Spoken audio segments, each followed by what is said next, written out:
The new Fantastic Four movie released over the past weekend, and it is fine. It struggles a bit with balancing its cast, particularly when it comes to Johnny and Ben. It also rushes through a lot of its plot, feeling like a more expansive movie that was frantically cut down to fit in more screenings over the opening weekend. Still, the movie has a lot of charm. It focuses on the Reed and Susan relationship, which has been undercooked in all previous live-action iterations of the team. The production design is gorgeous, including some wonderful retro-futuristic touches, and an endearing commitment to practical sets and effects that sets it apart from many of its contemporaries. Also, shout out to Michael Giacchino, because it's nice to see a superhero film this July that trusts its composer to come up with a novel score for a new take on an old property.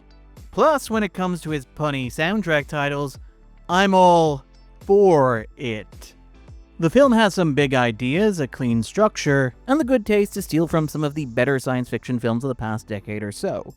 Plus, I'm all in on Paul Walter Hauser as Moleman, who, due to the demands of corporate synergy, even within a separate branch of the multiverse, is somehow an amalgam of Moleman, Namor the Submariner, and Victor Von Doom. He's great. No one's gay for Moleman. Speak for yourself, baby. In fact, given how good Hauser is here, it's a real shame we didn't get to see John Malkovich go full Hannibal Lecter. So, congratulations, guys. We got a perfectly adequate Fantastic Four film, and all it took was the destruction of an 80-year-old studio and the further consolidation of an already homogenized industry. We're doing great. More to the point though, there's a host of interesting ideas here about time, birth, death, and the future. So that's what we're going to be talking about this week. This will involve some spoilers for the Fantastic Four First Steps, so consider yourselves warned. You still there? Fantastic. Say that again?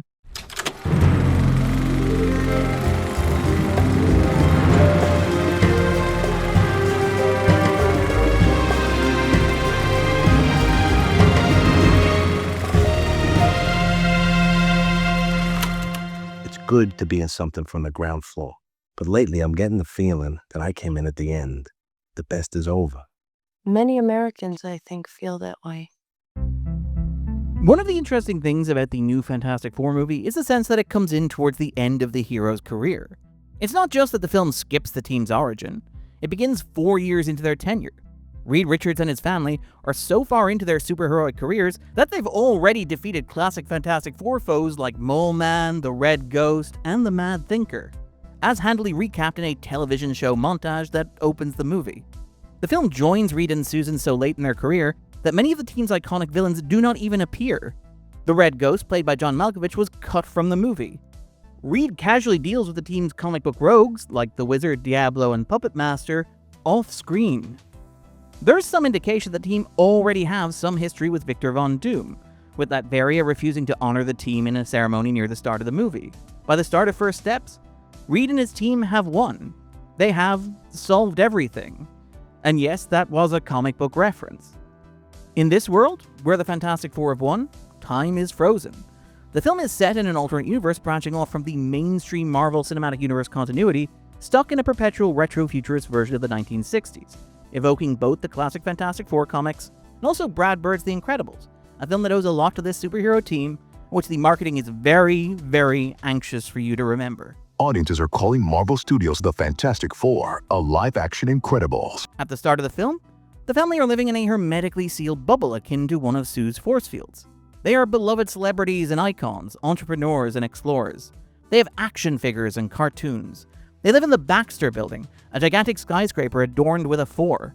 Everything is stable and sturdy. Everything is, for lack of a better word, fantastic. Say that again? So, what do superheroes do when they've won? They find bigger enemies to face. First Steps is a very loose adaptation of the Galactus saga, a classic comic book story arc that, according to comic book industry legend, originated in this 4-word pitch by Stan Lee to Jack Kirby. Have them fight God. In the context of the film itself, Galactus is presented as death itself, his horseman riding a silver surfboard instead of a pale horse. Your planet is now marked for death. The film's climax takes place in the dead of winter, in an eerily abandoned and overcast New York. Midway through the film, Galactus offers to spare Earth in return for Reed and Susan's unborn child. This proposed bargain feels explicitly religious. It recalls God asking Abraham to sacrifice his son Isaac. God striking down the firstborn sons of Egypt as the final plague, or even God sending his own son down from heaven to redeem humanity. They can be a great people, Kal-El, they wish to be. They only lack the light to show the way. For this reason, above all, I have sent them you, my only son. In this sense, even the shifting seasons within the film feel biblical.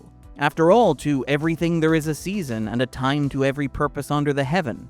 A time to be born, and a time to die. Yeah, he gets it. But hey, at least this is the only superhero movie to be released this July with such loaded religious imagery attached to it. Ironically, for a film titled First Steps, this is a story about superheroes facing the end of the road. And when Alexander saw the breadth of his domain, he wept, for there were no more worlds to conquer. Benefits of a classical education. There is a certain irony to that iconic quote. Despite Gruber claiming to be quoting antiquity, he's actually misquoting the Greek historian Plutarch, who cited Alexander the Great as complaining, "Have I not good cause to weep, that being as there are an infinite number of worlds, I am not yet the lord of one." Alexander is not weeping for the world that he has conquered, but the worlds that he is not. By now, while we can quibble over the name, superhero fatigue is an accepted reality. You can chart it in the box office returns for the Marvel Cinematic Universe, which have trended sharply downwards over recent years. If you're not willing to accept the box office as evidence, you can also see it in the response to these movies, whether the cinema score given by audiences, the Rotten Tomatoes score, or even the Metacritic score. And sure, while individual films jump up and down, the trend is still clear. And yes, the Metacritic score for Brave New World is so low that it drops off the y-axis of this chart, and I'm too lazy to redo it. I'm not messing around, I'm doing important stuff. Even the films themselves have begun to concede the point, with the idea of superhero fatigue being literalized within the fictional universe itself. Can we just be done with the whole multiverse thing? It's not great. It's just been miss after miss after miss. The Avengers are not walking through that door. We have no reliable heroes. Now, of course, the actual term superhero fatigue is a loaded one. It is perhaps more accurate to describe it, as Chris Miller does, as, quote, movie that feels like a movie I've seen a dozen times before fatigue. But it doesn't quite roll off the tongue. I don't believe in superhero fatigue. I think there's, mediocre movie fatigue. It is the nature of pop culture that trends come and go, that genres rise and fall.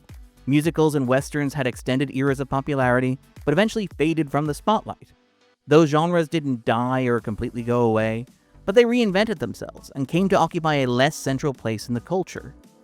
One can sense this anxiety in Fantastic Four, a film which effectively opens with a clip show about how much the audience loved the Fantastic Four. Well, folks, we all know the story. Our city, our planet, owe a debt to these intrepid souls.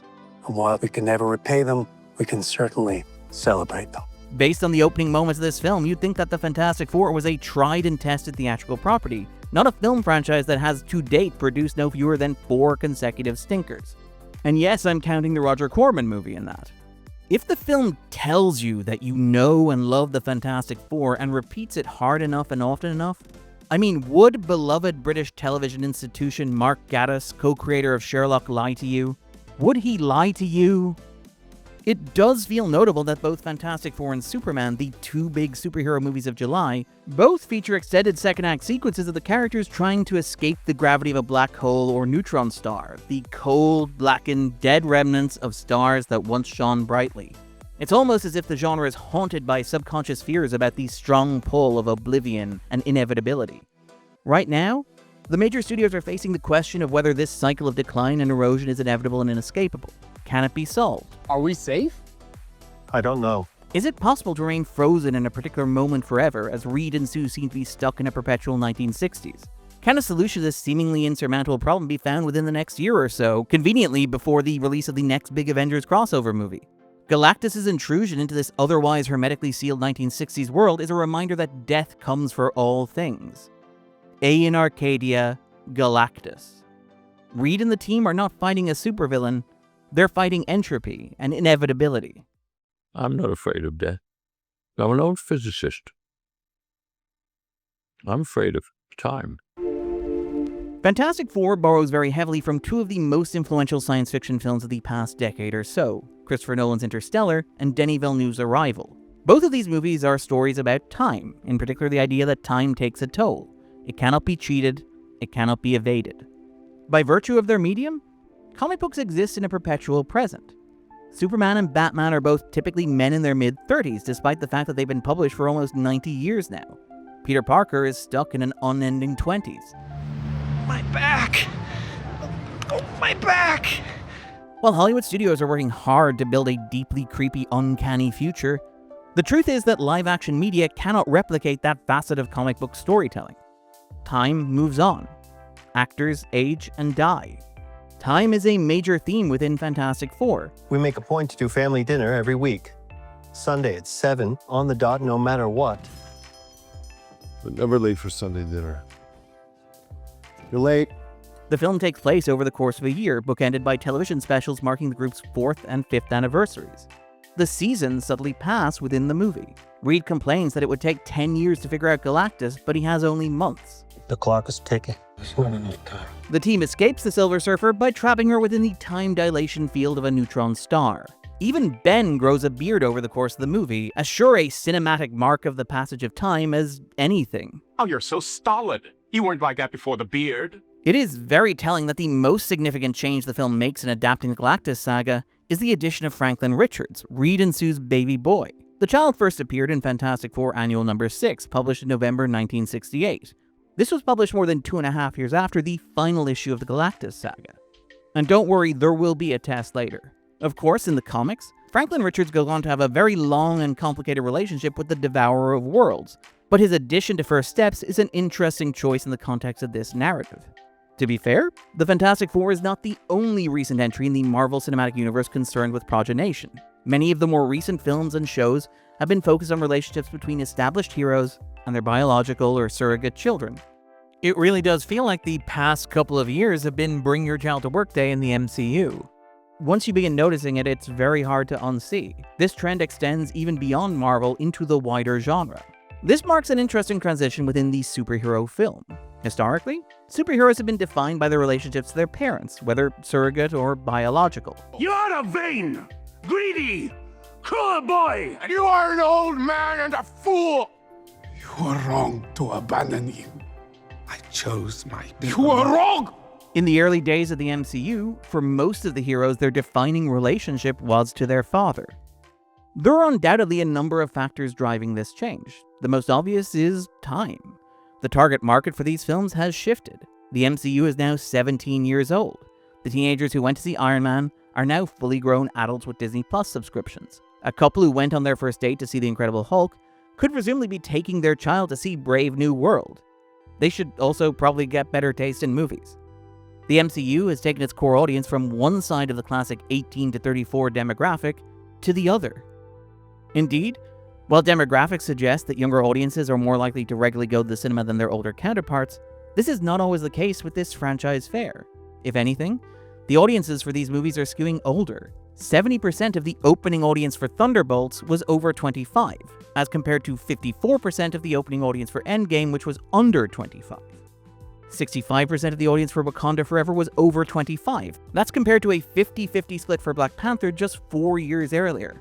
Indeed, the studio's difficulty attracting a new, younger audience to replace its rapidly aging viewership is part of the text of a lot of recent projects, which acknowledge the difficulty of getting modern kids to care about a franchise that was probably running before they were even born. I was in high school when the aliens came. And the Avengers. This must all seem like ancient history to you. Unsurprisingly, this is an existential threat to the genre and is tied to those meditations on superhero fatigue. It's kind of strange that it's all over now, right? I mean, Avengers, you're gone. No one else is coming to save the day. Maybe we could be the people that are coming. At the moment, Marvel Studios are trying to strike a fine balance between attracting a new younger audience and retaining their older aging audience. If they could figure out a way to do both, that would be pretty good. But to bring us back to those movies about parenthood, These are the movies that are trying to grow up with the audience, to retain pace with the increasingly aging demographic that is attending these movies. In a very real sense, these MCU projects are trying to grow up with their audience. Indeed, it's telling that this wave of entries about parenthood was preceded by a bunch of movies that seemed like the multi-billion-dollar brand was working through effectively a midlife crisis. Truly, I'm just glad that you're happy. Are you? I'm happy. Are you happy, Stephen? I am happy. I know better than most what self-deception looks like. But I do want to ask you something. Are you happy? I think that saving the world would get you there, but it doesn't. He went from dead bod to god bod. But beneath his god bod, there was still a sad bod just trying to get out. These hands were once used for battle. Now they're but humble tools for peace. I just haven't really been myself lately, you know, kind of trying to figure out who I am. It's delightful that we can anthropomorphize one of the largest franchises in the world, which is mirroring the life experiences of its core audience. However, even allowing for all this, Fantastic Four centers this experience of becoming a parent even more than other recent films in the genre. The film opens with Sue discovering that she is pregnant. She gives birth within the gravity well of a neutron star, asking if the time dilation matches her own. The film is positively Freudian in its imagery. For a dude who can stretch any part of his body, if you know what I mean. I'm talking about his penis. Reed is obsessed with phallic skyscrapers and rockets, thrusting upwards, penetrating the heavens. Oh yeah, that's the stuff. The film includes elaborate docking mechanisms and big, gaping, heavenly bodies that threaten to swallow those rockets whole, with some deep planetary drilling thrown in for good measure, if you know what I mean. I mean sex. And while we're talking about Freudian subtext, it's very interesting that Johnny's first reaction to seeing this horseman of death is to get quite literally and figuratively hot and bothered. I tell you how to drive the ship, don't tell me how to kill sexy aliens! It's the twin Freudian impulses of Eros and Thanatos, sex and death, creation and destruction, which Sigmund Freud argued underpinned all human behavior. Or, to put it in terms of the MCU, it's Harry Styles and Josh Brolin. This Freudian imagery is not coincidental. Franklin and Galactus are paralleled within the movie. Birth and death. I herald his beginning. I herald your end. The inescapable passage of time. You want to protect the world, but you don't want it to change. How is humanity saved if it's not allowed to evolve? Appropriately enough, as the big Marvel Studios release of 2025, Fantastic Four makes an interesting companion piece to the big Marvel Studios release of 2015, Avengers Age of Ultron. Released a decade ago towards the start of what might be described as the studio's imperial phase, the period in which the brand had established its cultural supremacy and was effectively untouchable, Age of Ultron was a film in large part about the tension between the need to trap comic book superheroes in a perpetual now with no progression or growth, and the realities of film production that demand an acknowledgement of the passage of time. Banner and I were doing research. That would affect the team. That would end the team. Isn't that the mission? Isn't that the why we fight? So we can end the fight? So we get to go home? Are these characters stuck doing this forever, or is it possible for them to have a satisfying ending?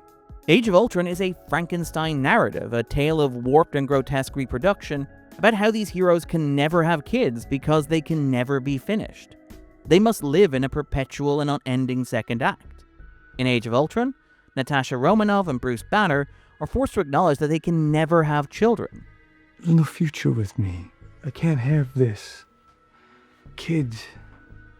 Do the math, I physically can't. Tony Stark and Bruce Banner's child tries to destroy the world. Ultron is betrayed by his own adopted children. Everyone creates the thing they dread. People create smaller people. Children. I lost the word there. Children. Designed to supplant them, to help them end. Indeed, the only way that the heroes can figure out how to resolve the crisis in Age of Ultron is to just do the thing that caused the problem in the first place again, with Tony and Bruce creating another artificial intelligence that handily cancels the first one out. In contrast, Fantastic Four is about Reed and Susan committing to have a child, and in doing so, defying a universal constant. Age of Ultron argued that the superhero genre was incapable of progressing past the perpetual second act that defines comic book storytelling. This was the right idea for the studio at the time, propelling the genre to the commercial heights of Infinity War and Endgame by trapping the characters on a never-ending treadmill, where they were doomed to repeat themselves over and over again. A nightmare that, not coincidentally, was literalized at the climax of Doctor Strange the following year. A nightmare that, not coincidentally, was literalized at the climax of Doctor Strange the following year. A nightmare that You know what, you get what I'm doing here. First Steps is about the superhero genre's need to move forward, to progress, to embrace the future, to understand that both death and birth are necessary parts of any evolving creative process. It seems appropriate that First Steps is the last movie in the franchise before Avengers Doomsday, which will kick off what Marvel Studios president Kevin Feige has described as a reset of the brand.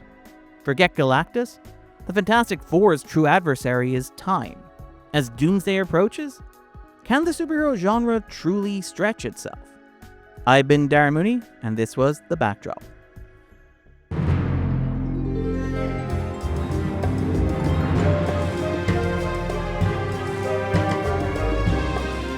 Yeah, so in case there's any ambiguity here, I am not being ironic or facetious when I say that I love Moleman. Moonman loves Moleman. There are a couple of reasons for this. First of all, I'm a big fan of superhero characters who don't fall into the neat superhero-supervillain dichotomy. I really miss the civilian cast of like the Raimi or the Nolan movies, and while Moleman is most certainly not that, he is just a guy who seems to have a very peculiar set of interests and has really leaned into them quite hard, and who can't relate to that? Also a big fan of Paul Walter Hauser, who's one of the more interesting character actors at the moment, so yeah, Moleman rules.